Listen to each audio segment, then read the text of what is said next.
the listeners, Max Land. Oh, ew! What happened to your hand? I had these warts removed, except for they didn't tell me that having warts removed means you have like giant blood blisters on your hand. Yeah. That is so disgusting. Yeah, for oh my like god! 3 Don't days. touch anyone. You look cute.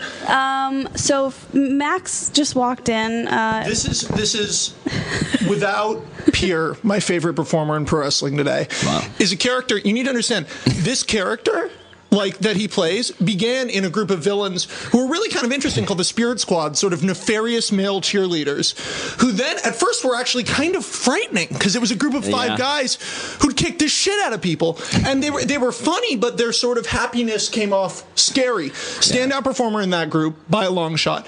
After that, the Spirit Squad are basically turned into a joke after feuding with DX, which is disappointing because they were kind of scary. But they get repeatedly 5 guys get their ass kicked by 2 guys. Admittedly, it's like very low level guys fighting Batman and Superman, but at the same time, it's like, come on, they get put in a box. Literally, this is the end of these characters. Most WWE wrestlers, before they come up to the main WWE, are in something called, or were in something called OVW. The Spirit Squad gets put in a box and sent back to OVW, which is like... Have you ever seen the show? Once or twice. I only watched ECW, late nice. ECW, Nice. WWE ECW. I'm a big Lashley fan. Really? No. But the thing that's interesting about his current character is that it came in, his original gimmick is like his name sort of sounds like the guy from Boogie Nights, and he sort of seems porny. What's the name of the Boogie Nights guy? Dirk Diggler. Something like, Oh.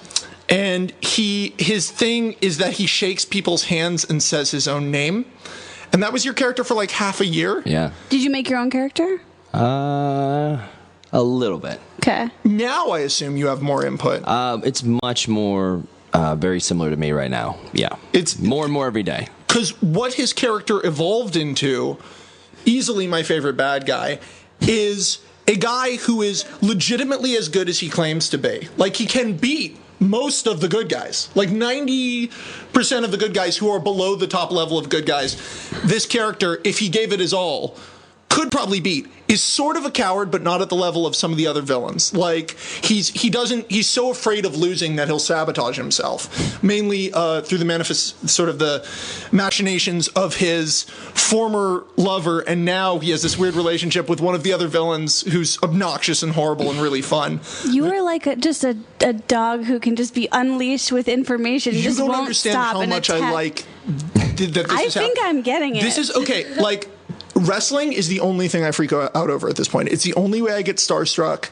It's like meeting you is like a big deal for me, and I'm sorry that I haven't shut up. Hey, you're telling the story much better than I could. You know Clark Duke, right? Yeah. I know Clark. Oh, awesome. And we used to watch together because I never meet anyone else who watches wrestling. Yeah, him and his buddies. They're big fans. I met a couple years ago at like a SummerSlam party out here, and we hit it off. And we both love wrestling for the last 20 years. Yeah. See, I just had him because he's friends with a friend, and I don't know anything about wrestling, and I was kind of being disrespectful. Nah. No? The thing about wrestling that's hard, like, and it's hard for me to explain to people, and maybe you'll disagree, is that the way wrestling works, first of all, people say wrestling is fake, but that's idiocy because these guys get hurt all the time and put their bodies on the line for this. You don't see fucking Chuck Norris actually getting his back broken in these fights. You don't see Jason Statham getting destroyed. The thing that's hard about it is that you have to watch it like it's a normal TV show. If you watch it like it's Game of Thrones, granted, a lot of it's dumb. There's a lot of weird stuff that doesn't make sense, except for certain payoffs in wrestling, and when things that are smart and surprising happen, work. Like, a lot of the stuff his character does is really compelling and fun because you kind of want to see what he'll do next. But, like, also just there's this thing called the Nexus that showed up out of nowhere. Yeah, you're losing me. I'm losing you, but this is the point. I try so hard not to get just lost. Stay with me on this part. Ugh. When good things happen on wrestling, they are as good as something on AMC or Showtime. The big twists and the big plot events are extremely surprising and fun to watch. So it's like there's a story to this. Yeah. There's several stories. Many stories. Yeah. They have writers, but I don't know how much input they have. I can never tell how it's actually done. It's we have an entire creative department with some older past wrestlers mixed in with writers, and it's a TV show with 20 different intertwining stories every week trying to tell one more step of it or and kind of bring them all together in one episode with constantly making you want to tune in the next week to see where we're going next. That's and the stories are taking places at different echelons in the hierarchy of wrestling itself. So there are guys who would seem weaker than other guys who you get to watch slowly no other TV show is like this, over the course of years, become more and more bigger characters as they work their way to the top. I think I'm seeing why Max sells so many movies. It's just an exciting show. I love his thing. Do you have a question? Why don't you ask I have some a million questions. Let's hear maybe half of them. Do you consider Ziggler a straight up heel, or is he more of a tweener who's just an asshole? It's like I was just actually explaining right before you came in. It's not black and white anymore with a lot of different characters. But myself, kind of like how you said, at any time, I could kind of beat everybody because I'm really good at this. Right. But I tend to shoot myself in the foot once in a while, character-wise, which makes sense. But man, I'm getting cheered more and more as a bad guy because I deliver a great product when I'm in the ring with great matches every single night, no matter where I am on the card or storyline-wise or lack of a story.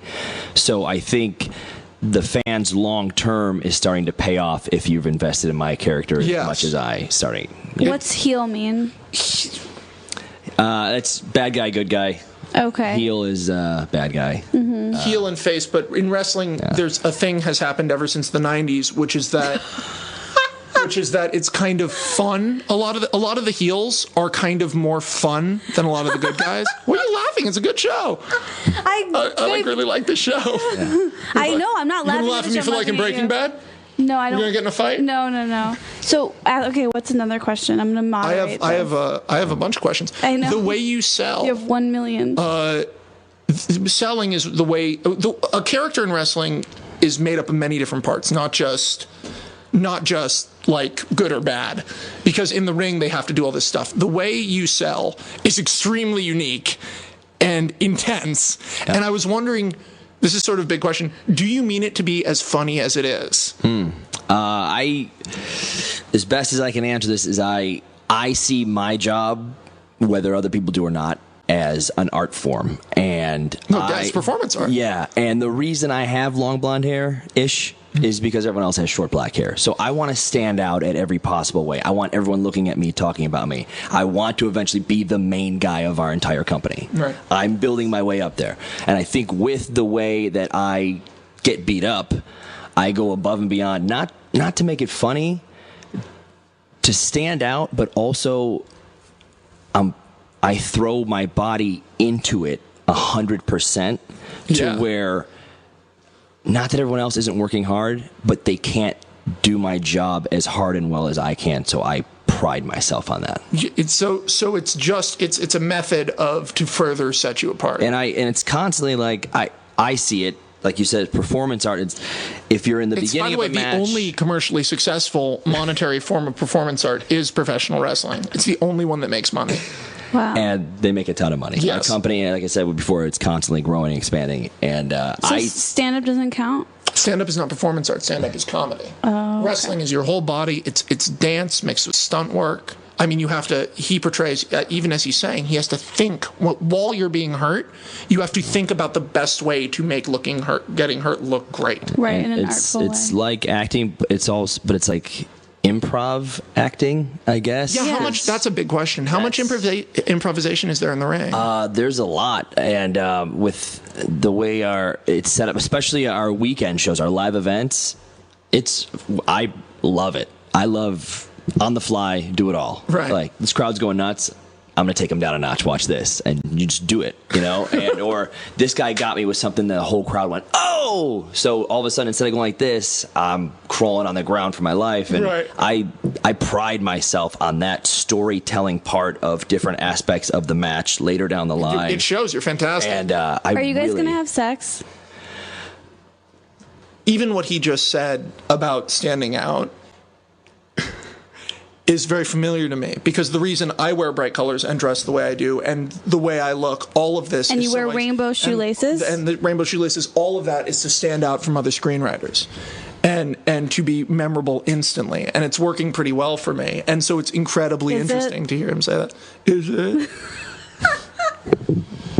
I will slap you on your podcast. This is so amazing. I just can't believe. I have more questions you don't mind me asking. Go to town. You work with Kofi so much. Yeah. Like, Jesus Christ. And it's always great, but like, just like even on Raw, you like when like I was talking to Otunga, because now WWE Films like invites me to the booth and stuff. Oh, good. Because I'm the one guy calling WWE Films and being like, "Can I see wrestling?"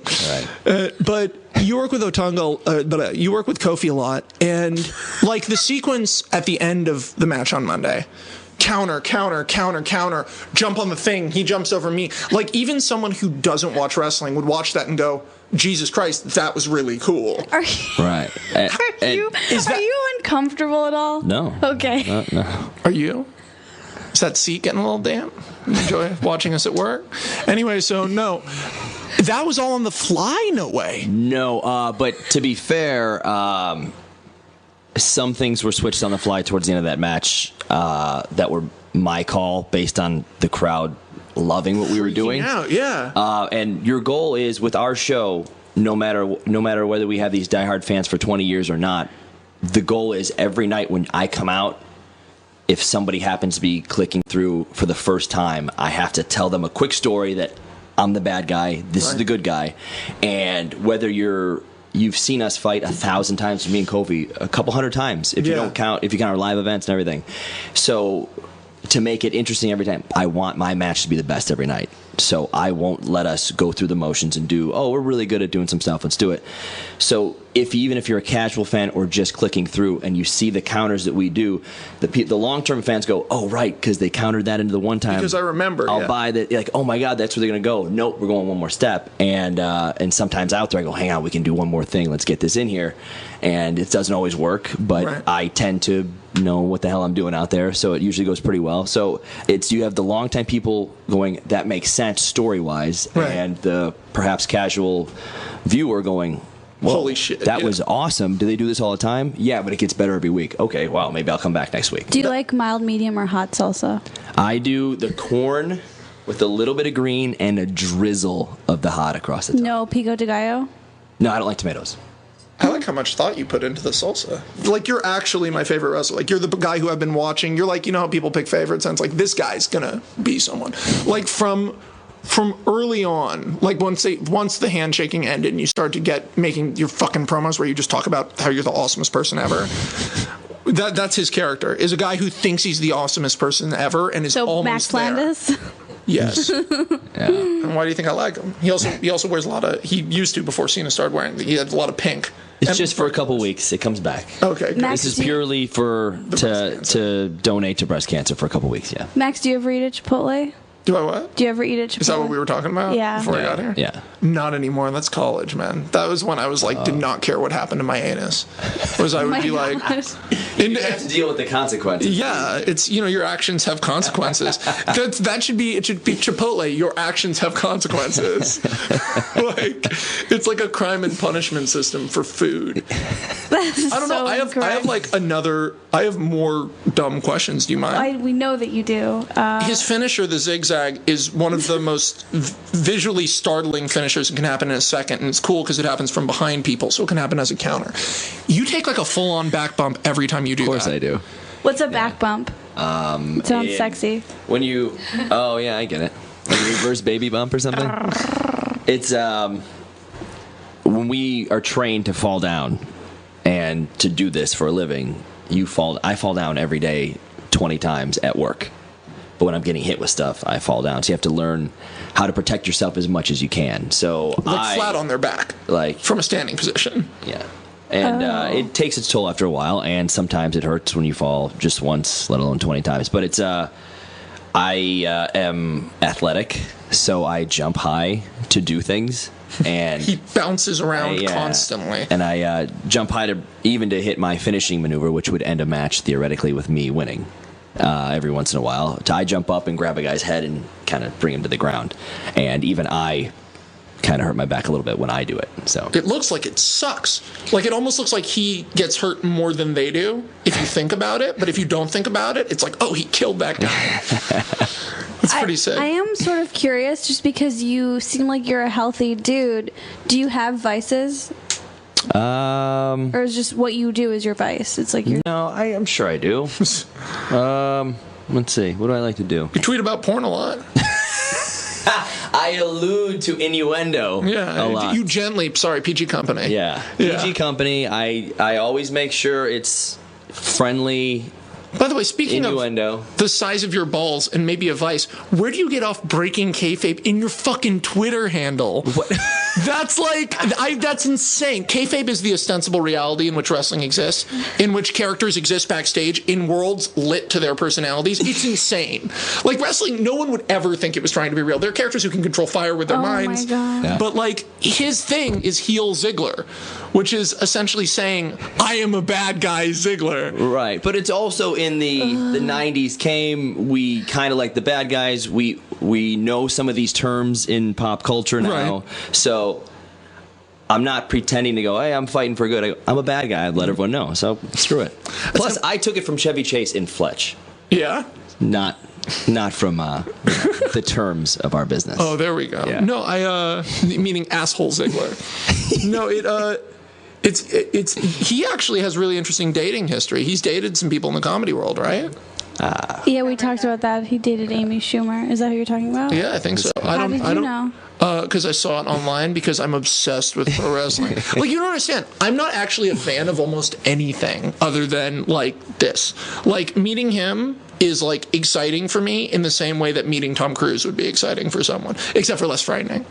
I'd be more scared of him. Yeah, he's more frightening. Because you know, Tom Cruise, you have no idea what's going on. Do you think that there's sparkle in his eyes? Yeah, definitely. That's why he's a good-looking dude. That's what's cool about the character, is that he's, for people who are ugly and unhappy and miserable, they hate this guy even more because he looks so good and he's doing so well and he wins all the time. So it's like, you want to, like, if you're like a loser, you just want to kill him.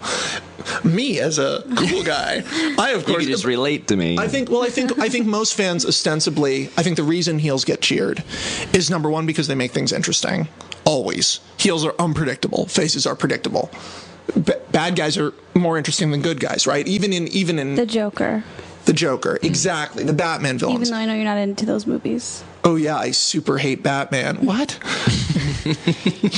What planet are you from, Esther? Do you listen to me when I talk, or you just stare into my eyes? I stare into your eyes. No, so I just, like, the Vicky thing. What is the dynamic meant to be in that relationship right now? I think a long time ago it was... He kind of actually was into her. Well, You kind of like that character, like, he kind of... theoretically, I thought if I could hang out with her behind the scenes that I would advance my career, right, story-wise. And then it became a thing where I love working with her. Right. 'Cause she's great, and more than anyone else in our entire company, she gets booed out of the building when she comes out. Nobody else gets that. Which is, by the way... Esther, you need to understand how insane this is. One of the best wrestlers of all time, a guy named Eddie Guerrero, tragically passed away, and his wife began to appear on the show. Except for then, over the course of 3 years, it went from being like the widow. She developed a character where this woman, whose entrance into the business is tragic, is so good at what she does that everyone hates her. She's the only universally despised character by the audience. Everyone else gets some cheers. She's a shrill, horrible buffoon, the most evil character on the show, and she's his accomplice. And this is a woman, keep in mind, a woman who entered the business as, oh my God, Eddie Guerrero's widow, oh God, poor woman. She's completely turned that around in a way that's kind of... It's honestly mind-blowing. She's she used to be a little bit bigger. And she has... I don't like all the fat jokes Lawler makes. They don't make any sense now. Yeah. That's like, I go, she's in better shape than you, Lawler. Yeah, I don't get it. Woman. It's like... she has dieted down, worked out, gym. She busts her butt to stay in shape. So she's sexy? That's a stretch, but she's not terrible looking, and that's the point of the character, is that it's in this universe of people who are so physically perfect, she would be something for us to hold on to, but she's such an awful person. The character is so devious. It's like almost a witch is how I would describe it. Like an evil witch, complete with an evil witch laugh, who is at his great side. Laugh. That Great laugh is so at his side at all time. So anytime he would be like kicking ass and you'd be like, yeah, Dolph Ziggler, there's then a cut to this monstrosity evil woman going like, yeah, in that voice. And it's like, oh God. I kind of like her. She's great. She can walk, she can have her entrance, which isn't even music, it's her saying excuse me in her way. And before you see her, 15,000 people boo so much that she can't talk or you can't hear what she's saying. For minutes, which is on a live TV show, 15,000 people who may or may not know her. She has command of all. This podcast is a real sleeper. Get it? It's like sleeper. Did you just do the jitterbug? She has Tourette's. She can't control that. Don't comment on it. Max, do you have any non-wrestling questions? I have questions about like just your relation to the art, but like I don't. Let's discuss the art. I love that part. Do you mind? No one ever asked about it. That's what's compelling to me. Yeah. I mean, there's something called a mark, which is someone who sort of. For the reason no one ever asked. Well, it's I was trying to relate it to entertainment and acting and show business. Show business. It's that, but it's not that, because show business, in comparison to the dedication, I mean, like, describe your schedule to them. How often are you home? We talked about this. We touched on it. A day to a day and a half a week. He's a gypsy. Sometimes less, and no off season. No, like, we filmed this movie. I'll take 6 months off. Nothing. Are you in movies now?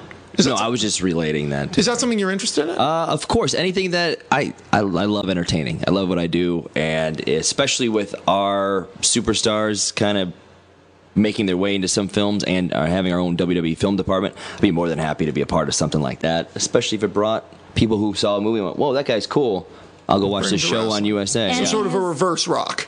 Instead of you see wrestling, you say, I want to see that guy in a movie. Right, yeah. You want people to see Rock obviously is a draw, so he can bring them back to us. So, yeah, in another way. Interesting character, too.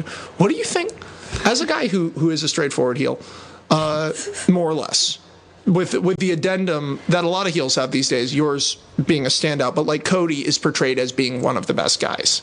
Like, he has a comedy fetish. Yeah, you think you're going to get lucky? No, I'm not trying to get lucky. Stop looking at me like that. I forgot you were still here. I know. I noticed. Esther's fun because you can blow on her and she goes, wait, what are you doing? She immediately is off her game. I love it. What was your friend with the honkers whispering to you that night? Oh my God! She was whispering dirty nothings in your ear. We went to the Aziz Ansari party after that. Oh, how was it? He blew me off so hard. You told me. I was like trying to be. I was like, okay, and then we just left. It was a bunch of hipsters dancing. Yeah, I wasn't. We were like, I was like, peace. Drove to downtown for this. Aziz Ansari was. I've never met him. I was like, cool. He was having a big party in a warehouse, and I was like, oh, it turns out I can go to this. So I go. And it's like this big warehouse. And I do this drinking game called Championship Catchphrase. And because of how much is drank during this game, we need a lot of space. Okay. And I thought this would be a great place to do like a stadium-style Championship Catchphrase. So I go up to Aziz and I say, how much does this cost to rent for the night? Because he's throwing the party. And he goes like...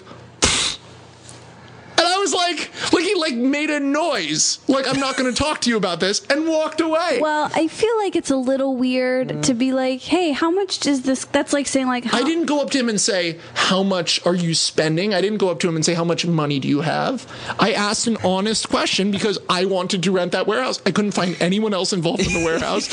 I knew he's throwing the party. I want that warehouse. I want to do it. And like, I want to hear about a drinking game where you need a whole warehouse. Yes. Oh, I don't want to. Are you going to play it with us? Oh, that's right. You can't. No, I can't. You want a referee? I'll give you a little outfit. No, I don't think that sounds as exciting to me. You'll give me an outfit. I'll give you a little outfit. No. You can prance around. No, it looks kind of like that outfit, but it'd be black and white. That's exactly right. Yeah, you're almost there. It'll be pink and white by the end of the night. Yeah. Do you drink? Yes. I enjoy a couple cocktails on occasion. Do you have to eat a shitload? Like, I don't know how working out works. I mean, We discussed this. I'm constantly hungry and thinking about food all the time. Even right when I finish eating, I'm like, ugh. And I just go open my refrigerator. I'm constantly thinking about food. That's so sexy to me. How many hours do you work like, how many hours a day do you work out? I'll do an hour, but then if you count, maybe if I did like a 30-minute match at a live event, that counts as some cardio and some different things. Usually an hour a day. I want to be best friends with you. Really? Yeah. It's I multitask on the treadmill also. What do you do? You could be like a parrot on his shoulder. Yeah, I want to be your best friend. I can give you a little costume. When did you get into costume design? Okay. My mom's a costume designer. That's right. I want to put you in little costumes and make you do shit. If your mom is there, then that's okay. That'll be super weird. If she's supervising. Involve my mom. Okay. I think we have to wrap it up, guys. I have a last wrestling question. If it's quick, go for it. It is quick. After a match, when you are like, if you've won, going to the back, and if you are laid out and laying there and lost, laying there, how much pain are you in? Like, scale of 1 to 10. It depends all the time. Give me like a general, because I've always wondered this. I'm trying to think if it's maybe a me and Sheamus match where we beat the hell out of each other, mostly him beating the hell out of me, and I end up taking his finishing move, that kick to the face. The brogue kick, you take that sometimes? Yeah. He gets hit with his finisher every 10 minutes. Oh my god, Max is so loud. In matches he isn't in. He will appear on the show to get the finishing move of this guy. It's something along those lines of us beating the hell out of each other, and I'm laying there like, oh man, something hurts usually, neck, head, arm. But not like actually. Is it the equivalent to actually have been being beaten up? Sometimes Oh, is that an extra question that wasn't allowed? A couple of us like to go, like, there's different ranges of it. You can be really good at your job and make it look like it. I can't believe you just touched me with your wart hand. I didn't. I touched you with my normal hand. Oh my god, are those contagious? No. Probably. I know. There's. Yeah. They're dead. Okay. This is them. They're dead. So, Max, don't Smell them.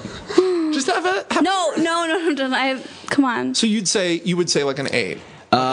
It depends. On a random night, something could be wrong. Like, oh man, there's something wrong with my shoulder, or oh god, I think that's over. Someone's gonna help me to the back, or you go grab some ice or something. But that's the nature of this. Sometimes things are more real than they seem, or just flat out you get punched in the face sometimes for real with your hands down. Like that happens on a normal day 20 times. Final question. Sour cream, cheese, guacamole, lettuce. What do you do? If I'm going to get the guacamole, really light on the sour cream. Yeah. No guacamole, a lot of cheese. I never get the cheese because I don't like cheese if it's not melted.